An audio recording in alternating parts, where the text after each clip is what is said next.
Spooner's an old friend of mine, and I know everybody knows Rick, should. And maybe you've had an opportunity to read his book, his latest book, Brigadier and the Baroness. Yeah. Well, if you have read it, there's some pieces in there that are pretty impactful and very nice, very good to read, very good story, like only he can tell a story. Got a lot of marine historical records in there. It's historical fiction.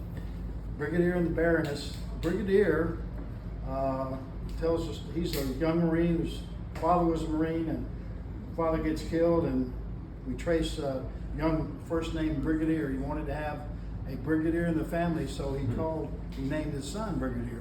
So that's where the Brigadier comes from. And if you've read the book, you know that already, so I won't dwell on that. But Major Spooner tracks this Marine's history through the wars of the end of the 1800s, Cuba, Philippines, up through Veracruz, China, Veracruz, World War I.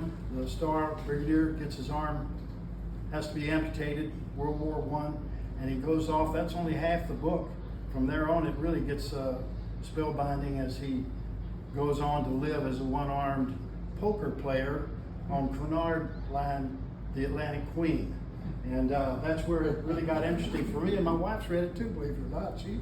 She's not big on history after 45 years being around the Corps. But the book is good. I highly encourage you. I brought it up here to get it signed, but there's one of the characters in there. His name is Corporal P.T. Monahan. Now, Monahan was one of those light finger type Marines that we all like to rely on, because if you need something, Monahan could get it.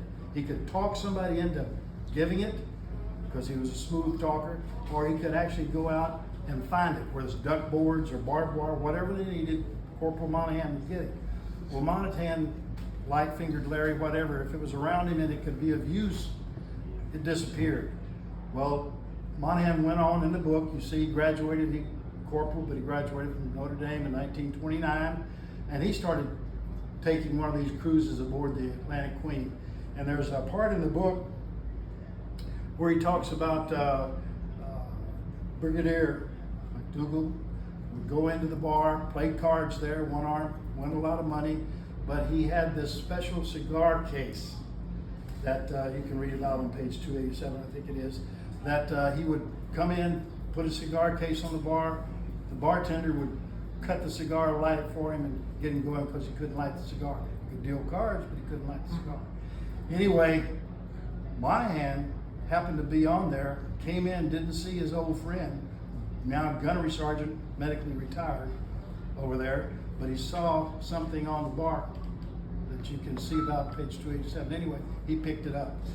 Years later, Corporal P.T. Monahan had a grandson, and that grandson now is, as a matter of fact, on the 12th, he'll be 80 years old, but being a good Roman Catholic, he sees the end coming, and this guy's name is P.T. Brent. I think that's right. Yeah.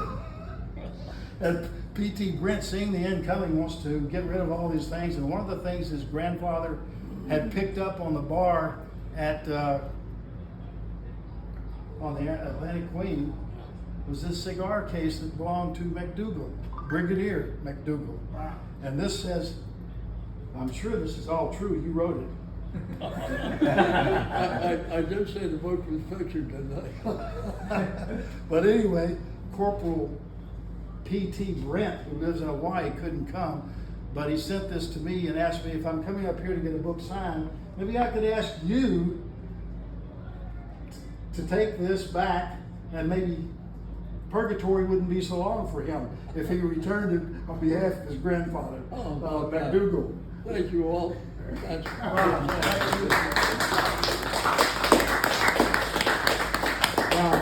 also, we have P.T. Brent, being the man that he is, I don't know why, he sent a bunch of bags that I'll give to each one of you, and a pen, because he printed a bunch of these pens for signing books. really.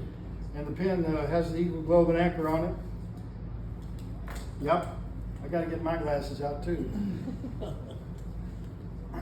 This is fantastic, Walt. Well, maybe you can read it before I get my glasses.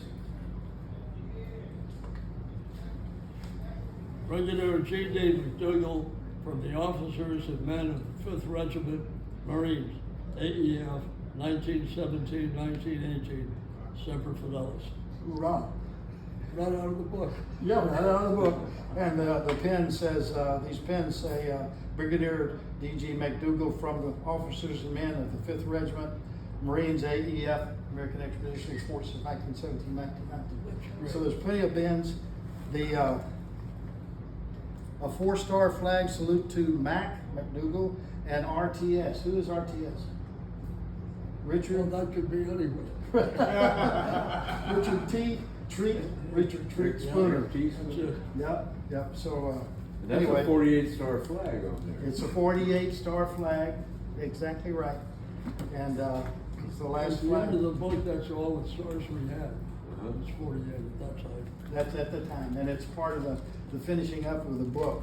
I encourage you to read the book and relish this man while we still have him. Well, that's the greatest commercial I've heard. Thank you so much, Walt. I really appreciate that. And I'll sign your book with one of P.T. Brent's pens. And I'm gonna go out to my car. I didn't want him to know, but I've got a bunch of bags and some extra pens. If you don't mind, I'll give y'all one. Sure. Great. Thank you.